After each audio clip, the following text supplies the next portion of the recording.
on what was supposed to be a routine overnight journey across the Baltic Sea, a route traveled safely thousands of times before, carrying 989 people, including passengers and crew, families, business travelers, students, and workers simply trying to get home, unaware that within hours they would become part of the deadliest ship disaster in European history.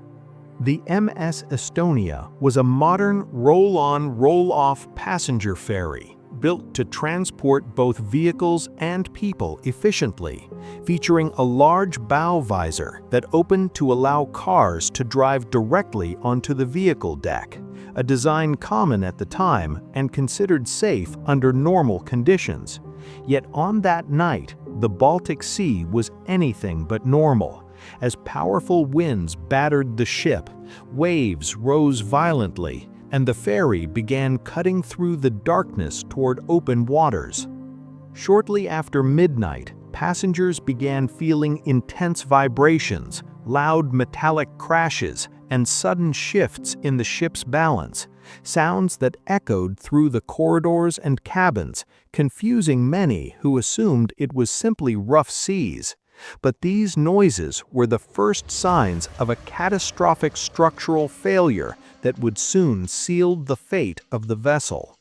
Unbeknownst to those on board, the bow visor, a massive steel door weighing several tons, was being violently struck by waves stronger than the ship was designed to endure, and with every impact, the locking mechanisms weakened until they finally failed, allowing the visor to tear away from the hull, ripping open the bow ramp behind it, and exposing the vehicle deck directly to the sea.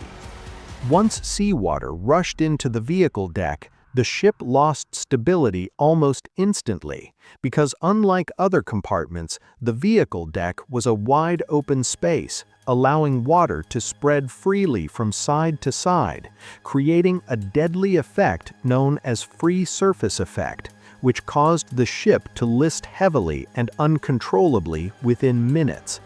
Passengers were jolted awake as furniture slid across cabins, lights flickered, and the ship tilted sharply to one side, making it nearly impossible to walk, while crew members struggled to communicate emergency instructions amid power failures, language barriers, and rising panic.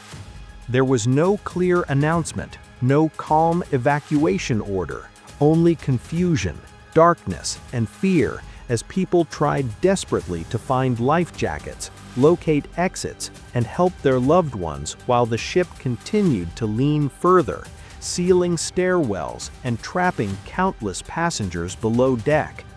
As water continued flooding in, the MS Estonia rolled violently, throwing people against walls, crushing others beneath falling debris, and forcing many to make an impossible choice between staying inside the ship or leaping into the freezing Baltic Sea, where water temperatures hovered near 0 degrees Celsius, capable of killing a human within minutes.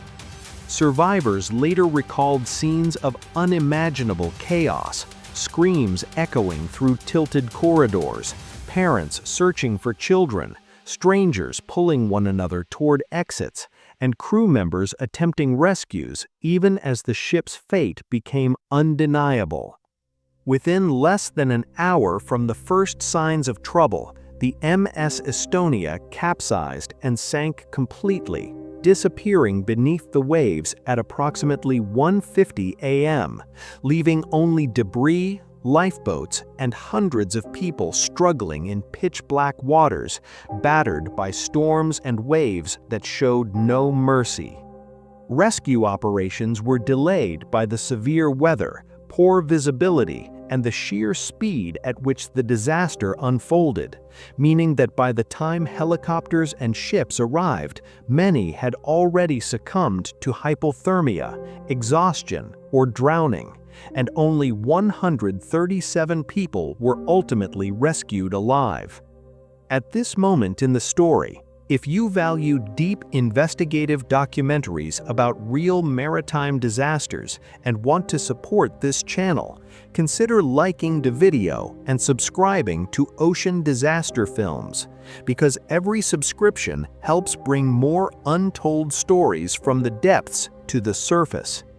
As dawn broke over the Baltic Sea, the scale of the tragedy became horrifyingly clear, with hundreds missing, families awaiting news, and governments facing mounting pressure to explain how a modern passenger ship could vanish so quickly in European waters.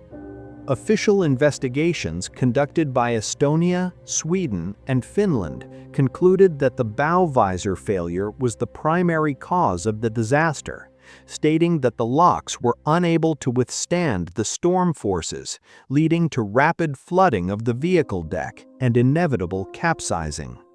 However, from the moment the report was released, doubts began to surface as survivors questioned why emergency procedures failed so completely, why no Mayday call was clearly transmitted, and why the ship sank so fast that evacuation was nearly impossible.